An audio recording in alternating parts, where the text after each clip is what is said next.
सीताराम सीताराम सीताराम जय सीताराम। सीताराम सीताराम सीताराम जय सीताराम। सीताराम सीताराम सीताराम जय सीताराम। सीताराम सीताराम सीताराम जय सीताराम। सीताराम सीताराम सीताराम जय सीताराम। सीताराम सीताराम सीताराम जय सीताराम। सीताराम सीताराम सीताराम जय सीताराम। बोलिए सियावर रामचंद्र भगवान की जय। वृंदावन बिहारी लाल की जय। उमापति महादेव की जय। पवन सुत हनुमान की जय। सब संतन की जय, सब भक्तन की जय।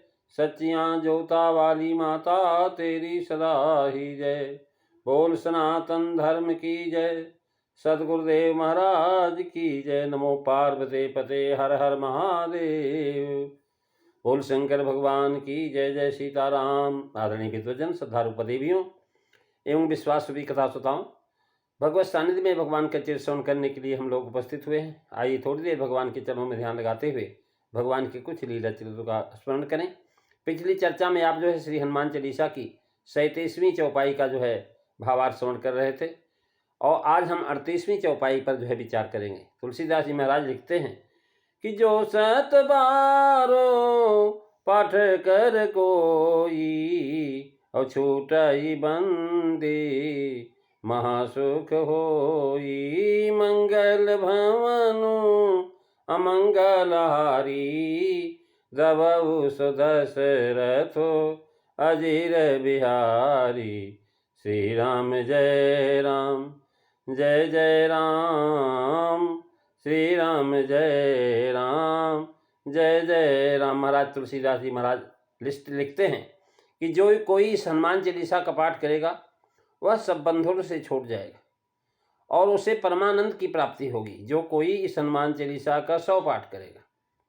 महाराज तुलसीदास ने लिखा जो 100 बार हनुमान चालीसा का पाठ करेगा उसे सब बंधनों से मुक्ति मिलेगी तथा सुख की प्राप्ति होगी। यहाँ तुलसीदास जी ने जो 7 बार शब्द का प्रयोग किया है, 7 बार यानी बार बार हनुमान चालीसा का पाठ करना चाहिए। ये प्रेत यही नहीं कि 100 ही बार। गोस्वामी जी तुलसीदास जी का अभिप्राय है कि हनुमान चालीसा में भक्त श्रेष्ठ हनुमान जी का जो चित्रण है उसका स्वाध्याय बार बार करना चाहिए। केवल पाठ करने से क्या होगा? पाठ करने से अवश्य वाणी पवित्र होगी, किंतु स्वाध्याय करने से जीवन का दृष्टिकोण बदलेगा और फिर सब बंधनों से मुक्ति मिलेगी। जो ग्रंथ पढ़ना है उसके प्रति आत्मीयता और आदर होना चाहिए, तभी संस्कार होंगे। हनुमान चालीसा पढ़ते समय हनुमान जी कैसे हैं, हनुमान जी के विविध गुणों को जान करके, पहचान करके और सभी बंधनों से मुक्त हो सकते हो। तुमको जो पास बंधन लगे हुए हैं उनसे मुक्ति मिल जाती है। महाराज तुलसीदास जी महाराज बने पत्रिका में कहते हैं कि हे हनुमान जी महाराज, आप जैसा तो कोई है ही नहीं, आप जैसा दीन हितकारी कल्याणकारी कोई है नहीं। क्योंकि हे प्रभु, आपके सामने जो आते हैं अत पीड़ित होते हैं, स्वार्थी होते हैं, दीन होते हैं, दुखी होते हैं, वही आपके महाराज सामने आते हैं। अगर वो कुछ कह भी दें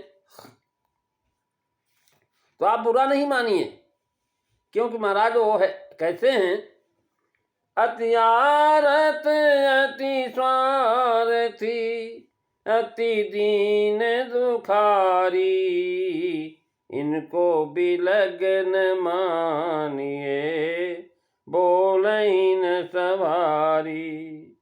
हे हनुमान जी, अत्यंत पीड़ित, अत्यंत स्वार्थी और दीन दुखी व्यक्ति का कहेगा बुरा नहीं मानना चाहिए, क्योंकि वे घबराए हुए रहने के कारण भले बुरे का विचार नहीं कर पाते।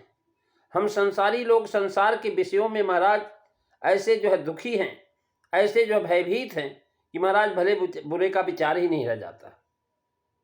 संसार में महाराज लोक रीति देखी सुनी है, समझते हैं, देखा सुना जाता है कि अगर बहुत बरसात हो जाएगी तब भी भगवान को दोष देने लगेंगे लोग, और नहीं बरसात होगी तब भी दोष देंगे। कहते हैं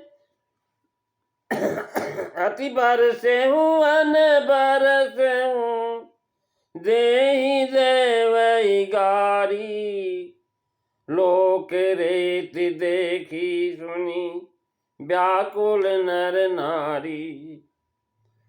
महाराज कह रहे हैं लोक रीति जो है महाराज देखी सुनी जाती, संसार में ऐसा देखा सुना जाता, जब बरसात हो जाए तब भी भगवान को गाली देते लोग, और बरसात न हो तब भी होते हैं।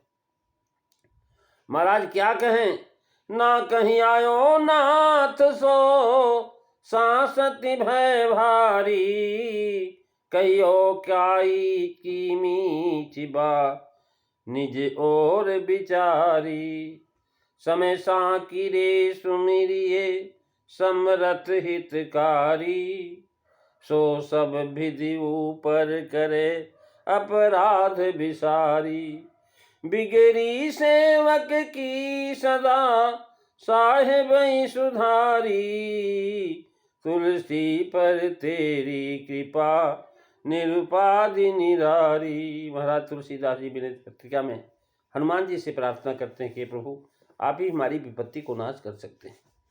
हनुमान चालीसा पढ़ते समय हमें हमारा व्यवहारिक जीवन में पारिवारिक लोगों के लिए मुक्ति यानी दुख दैन व दारिद्र्य से मुक्ति मिले। प्रत्येक व्यक्ति परेशान हे हनुमान जी, उसकी कौन सी परेशानी है? कुछ दुख आए हुए हैं और कुछ आने वाले हैं, उनकी विवेचना भ्रम यही व्यक्ति का दुख है। महाराज इस दुख से मुक्ति चाहिए, इसलिए भक्ति की किसी की भी अवस्था में नितांत आवश्यकता है, क्योंकि बिना भक्ति के महाराज दुख दूर नहीं हो सकता। इस दुख से मुक्ति चाहिए। दुख से मुक्ति का अर्थ है दुख आएंगे ही नहीं, ऐसा नहीं, दुख तो आएंगे, क्योंकि शरीर का जो दुख सुख है, जो मन का दुख सुख है, जो महाराज जो है वैभव का सुख है, ये तो आएगा ही, किसी को रोक नहीं सकता। महाराज समझने के लिए बार बार इन ग्रंथों का पठन श्रवण करना आवश्यक है। दुख सुख तो आएगा, महाराज हमेशा आते हैं। दुख लगेगा नहीं ऐसा है नहीं, दुख लगना अलग बात है, दुख आना अलग बात है। दुख तो आता है जाता है, लेकिन दुख लग जाए तो महाराज समस्या उत्पन्न हो जाती। जीवन का दृष्टिकोण बदलेगा तो दुख आएगा पर लगेगा नहीं। दुख दैन और दारिद्र को निकालना पड़ेगा, उसके लिए स्वाध्याय करना जो है महाराज चाहिए। हम जो है नित्य प्रति हनुमान चालीसा का पाठ करते हैं, उसमें महान जो है महाराज हमारे लिए जो है उपदेश हैं। गीता रामायण और हनुमान चालीसा क्या है, किस लिए है, इसे समझने के लिए बार बार इन ग्रंथों का पठन करना चाहिए, श्रवण करना चाहिए, मनन तथा स्वाध्याय करना चाहिए। प्रतिदिन बुद्धि पर स्वाध्याय रूपी हथौड़े की चोट लगनी चाहिए, तभी कहते 7 बार। 7 बार का मतलब 100 ही नहीं, महाराज बार बार इसको पढ़ते रहे। जो 7 बारो पाठ कर कोई, और छूटई बंदी महासुख होई। मंगल भवनु अमंगल हारी, दबऊ सुदशरथ अजीर बिहारी। श्री राम जय राम जय जय राम, श्री राम जय राम जय जय राम। महाराज हमारा जो है हमारे मन में हमेशा विचार होना चाहिए। अध्यात्म का गीता पाठ, भगवान का रामायण का पाठ, हनुमान चालीसा का पाठ, ये महाराज नित्य प्रति पढ़नी चाहिए, तभी बुद्धि जो है शुद्ध रहती है। शरीर को शुद्ध स्वच्छ रखने के लिए जिस प्रकार से महाराज आजीवन स्नान करना पड़ता है, यह नहीं कि आज स्नान कर लिया कल नहीं करेंगे। महाराज रोजाना स्नान करना पड़ता है, रोजाना जो है महाराज खाते हैं, हम सोते हैं, आवश्यक है। उसी प्रकार बुद्धि को भी महाराज स्वाध्याय सरिता में बार बार स्नान कराना चाहता है। हमारी बुद्धि हमेशा जो है स्वाध्याय करे, अध्यात्म में लगी रहे, और जो है महाराज ये आवश्यक विचार समझने के बाद ही बार बार जो है स्वाध्याय करना चाहिए। तो जिस प्रकार खाली पड़े हुए लोहे पर जंग लग जाती है, और यदि अंग निकालना हो तो उसे मिट्टी के तेल में भिगोए रखना पड़ता है, इसी प्रकार बुद्धि को स्वाध्याय के तेजस्वी विचारों से सतत भिगोना पड़ता है। सत्संगति मुदो मंगल मूला, महाराज मंगलों की मूल है सत्संग। सत्संग स्वाध्याय ये आवश्यक। महाराज जो है बुद्धि को स्वाध्याय के तेजस्वी विचारों में सतत भिगोना पड़ता है। स्वाध्याय में हमें अपने मन को पहचानना सीखना है।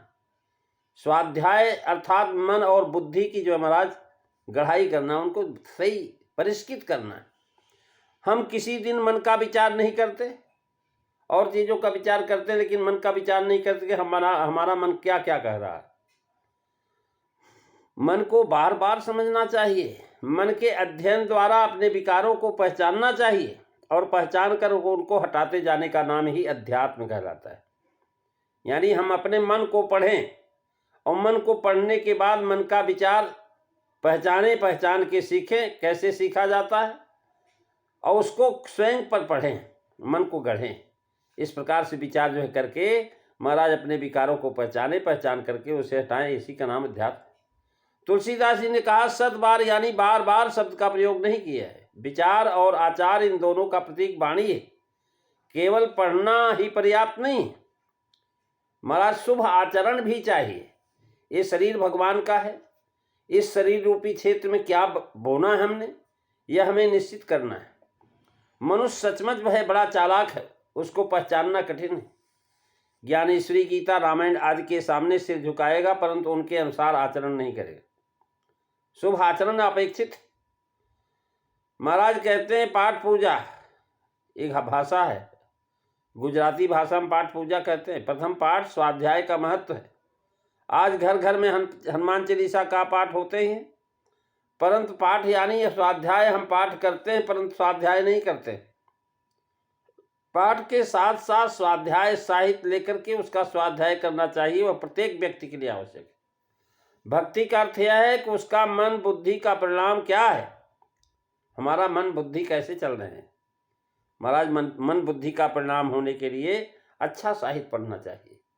अच्छा जब पढ़ेंगे, अच्छा देखेंगे, अच्छा सुनेंगे, अच्छा बोलेंगे, तो महाराज अच्छा परिणाम मिलेगा, और अच्छे परिणाम से आपको सुख मिलेगा। हनुमान चालीसा पढ़ करके भी यदि मनुष्य में निर्भयता न आए, तज्ञता, भावमयता न आए, महाराज अस्मिता आदि गुण नहीं आते, तो महाराज उसका हनुमान चालीसा पढ़ने का कोई फायदा नहीं। हनुमान चालीसा पढ़ा ऐसा कहा कह जाएगा।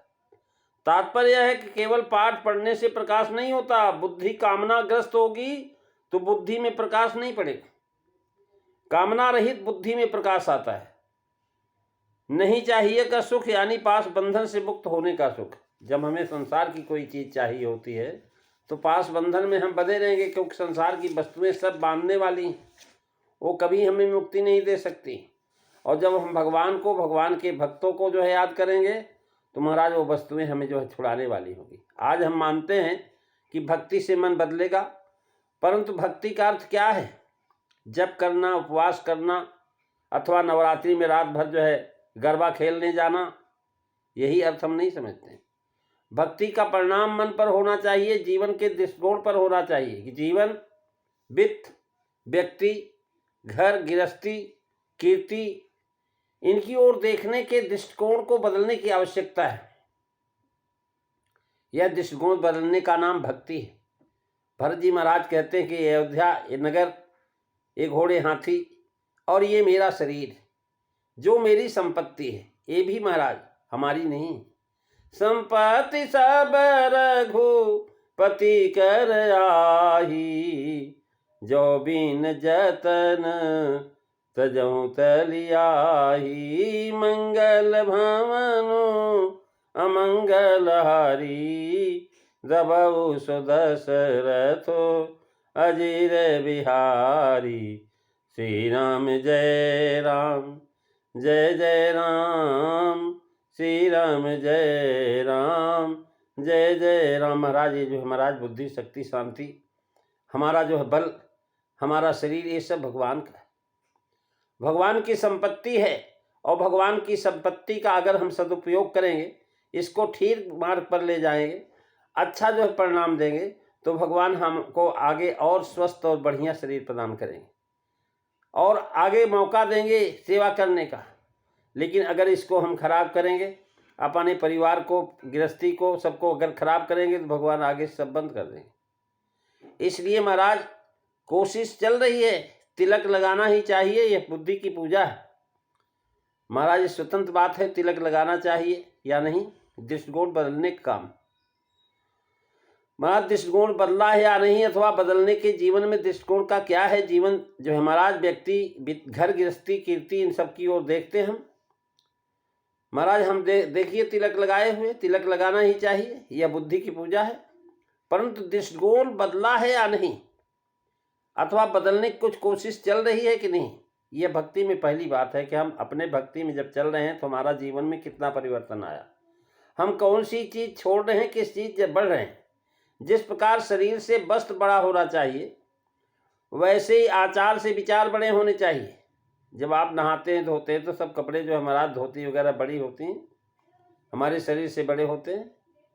महाराज बदला जाता है, आचार से जीवन बदलता है। जिस प्रकार शरीर से वस्त्र बड़ा होना चाहिए, वैसे आचार से विचार बड़े होना चाहिए। जैसा विचार होगा वैसा ही आचार बनेगा, और विचार वैसा ही होगा जैसा आहार होगा, क्योंकि आहार जो है हम जैसा लेंगे वैसा ही विचार बनेगा। आँखों से कौन सा आहार ले रहे हैं, कान से कौन आहार ले रहे हैं, जिह्वा से कौन सा आहार ले रहे हैं। महाराज ये नहीं कि हम भोजन करते हैं वही आहार, हर इंद्रियों के अलग अलग आहार हैं, और हम कौन सा आहार ढूंढते हैं। आँखों से भगवान का दर्शन रूपी आहार लेते हैं कि हमारा जो अश्लील जो है चित्र को देख करके, अश्लील वस्तुओं को देख करके हम अपने आँखों को खराब कर रहे हैं। मतवा आज हम मानते हैं कि भक्ति से मन बदलेगा, परंतु भक्ति का समझते नहीं। महाराज जो है सद्विचार से आचार बदलता और आचार से जीवन बदल जाता है। महाराज आचार से विचार विचार से आचार, आचार से विचार बनता, विचार से व्यवहार बनता, और विचार जो है आहार से ही बनता है, और जैसा विचार होगा वैसा ही व्यवहार होगा। इसलिए महाराज विचारों का बहुत प्रभाव पड़ता शरीर पर। इसलिए कुविचार के आने पर मन में अधः पतन में देर नहीं लगती है। अगर कुविचार आ गया और सुविचार स्थिर रहे तो मन भी महाराज ऊर्ध्व गति में समय नहीं लगता है, एकदम बढ़ जाएगा। उच्च विचार होना चाहिए, विचार में इतनी शक्ति है। इसलिए महाराज अच्छे विचार करते, यही विधि कर तो सप्रेम विचारा, अवाये उसपदी सिंधु ये ही पारा। मंगल भवनो अमंगल हारी, द्रबहु सुदशरथो अजीर बिहारी। श्री राम जय राम, जय जय राम, श्री राम जय राम, जय जय राम। महाराज जो है रावण के पास से जब विभीषण चला, तेहिबित कर सपेम विचारा, आयो सपत सिंधु पारा। क्या विचार कर रहा था, देखिए राय रमल कमल पद ना था। और महाराज जो है वहाँ से जब चलता है तो यही विचार करता है कि मैं जो है किसको देखने जा रहा हूँ। महाराज जब चलने लगा तो उसके मन में नाना प्रकार के विचार आए, और उसने देखा कि आज मैं जा रहा हूँ भगवान के चरणों का दर्शन करूँ, और वह चरण देखूंगा जिनके चरण के महाराज देखने से, स्पर्श करने से अहिल्या तर गई, जिसके चरण से महाराज जानकी जी आज भी ध्यान लगाए हुए। देखी हम जाई चरण जल जाता, कोमल मिदुल भगत सुखताता। जे पद पद में परसी तरीरी सिनारी। और महाराज जो है ऐसा मन के मन विचार कर रहा कि जिसके चरणों के स्पर्श से अहिल्या दोहित कर गई। जिन पायन के पादुकनी भरत रहे मन लाई, ते पद आज बिलो की हूँ इन नैनन अब जाय। मंगल भवन अमंगल हारी, द्रबहु सुदशरथ अजीर बिहारी। श्री राम जय राम, जय जय राम, श्री राम जय राम, जय जय राम। यही भी कर सपेम विचारा। महाराज हमारा विचार जैसा होगा वैसे, कैसा विचार है, भगवान की तरफ जाने का विचार है। सद्विचार से आचार बदलता, आचार से जीवन बदल जाता है। महाराज इस प्रकार से विचारों का बहुत बड़ा प्रभाव है शरीर के ऊपर। महाराज विचार बदलने में टाइम नहीं लगता, इसलिए अच्छे विचार आए कि प्रगति होनी ही है, इसमें संदेह नहीं। विचार यह बड़ी शक्ति है। मनुष्य को प्रामाणिक विचारों तथा प्रामाणिक वाणी का जो है बनना चाहिए। ऋषि कहते हैं कि वाचः सत्यम, अर्थात भगवान में प्रामाणिक वाणी का मैं बनूं, सत्य बोलने वाला बनूं। सचमुच तुम सत्य विचार करो और सत्य बोलो तो तुम कहीं नहीं सकोगे कि तुम जो है अपनी शक्ति से चलते हो। तुम खाते हो, सच बोलो। तुम बोलते हो, यह भी सच है। परंतु तुम ठीक से विचार करोगे, तुम्हें लगेगा कि तुम्हें तो कोई चलाता है, कोई खिलाता है, तुमसे कोई बुलवाता है। इसलिए महाराज ऋषि जगत जननी को कहते हैं, जो माँ मेरी विचार संपदा पर तुम्हारा सच्चा और प्रमाणिक छत्र रहने दो, और मेरे विचार सच्चे और प्रमाणिक रहेंगे। महाराज ऐसे विचारों से मनुष्य बदलता है। विचार शब्दों से व्यक्त होते हैं, और शब्द में ऐसी शक्ति है कि अस्य शब्दस्य अयमेव अर्थः। महाराज हमारे जो है व्याकरणी लोग मानते हैं कि शब्द ही ब्रह्म है। शब्द ब्रह्म। एक राजा था, उसके दरबार में एक कवि आया करता था और राजा को कविता सुनाता था। उस कवि का छोटा भाई भी कवि था। एक दिन कवि को बाहर गांव जाना था, गांव से बाहर जाना पड़ा, तो उसने अपने छोटे भाई को महाराज राज दरबार में भेज दिया कि जा भाई तू कविता सुना के आना, और आज मैं जा रहा हूँ। महाराज वो तो चला गया और भाई जो है दरबार में आया, और महाराज जाने के लिए जब कहा तो महाराज जो है जाने को कहा। छोटा भाई दरबार में गया तो राजा ने पूछा, भाई आज कौन लड़का आया है? राजा को कहा गया कि महाराज ये अपने कवि का छोटा भाई हो और यह भी कवि है। राजा ने कहा ऐसा? तो फिर उसे जो कविता सुनानी हो सुनाई। कवि ने कहा, राजा साहब मैं कविता सुनाऊंगा, परंतु आपको एक हाथ धो करके बैठना पड़ेगा। आपको हाथ धो करके बैठना पड़ेगा। राजा ने कहा, क्यों भाई, मैं हाथ क्यों धोऊं? कवि ने कहा, आप नाराज नहीं होंगे तो कहता हूं। राजा ने कहा, भी कहो। कवि बोला, महाराज आपने आज तक केवल श्रृंगार सुना है और श्रृंगार की जुगाली की है। आज तक मेरे भैया ने आपको गीत तो सुनाए, लेकिन श्रृंगार के गीत सुनाए हैं और श्रृंगार की जुगाली किया है। अतः आपके हाथ से बिना श्रृंगार के दूसरा कुछ हुआ ही नहीं। ऐसे केवल श्रृंगार में डूबा हुआ हाथ आपके जैसे महान व्यक्ति की मूंछों पर गया तो मुझसे सहन नहीं होगा, इसलिए आप हाथ धो करके बैठें। राजा ने पूछा, भाई तेरी कविता में ऐसा क्या है कि मेरा हाथ मूंछों पर जाएगा? कवि ने कहा, मैं गाने लगूंगा तब आपका हाथ मूंछों पर जाएगा, ये पक्का है। अतः आपका हाथ स्वच्छ होना चाहिए। राजा ने कहा, भाई तेरी कविता में ऐसा भी क्या है और ये मेरा हाथ मूंछों पर नहीं गया तो? कहने लगा, महाराज मेरी गर्दन उड़ा देना। कवि ने कह दिया, गर्दन उड़ा देना। महाराज राजा ने स्वीकृत दे दिया। स्वीकृत हो गए, हाथ धोए। उसको लगा किस घमंडी पंडित का घमंड उतारना चाहिए। ऐसा निश्चय करके राजा ने अपने हाथ पीछे रखे, जिससे मूल से भी हाथ मूंछों पर न जाए। उसके बाद कवि ने महाराज प्रारंभ किया कविता। कवि ने वीर रस प्रकट करने वाले जो है काव्यों का गायन किया। राजा राजपूत था।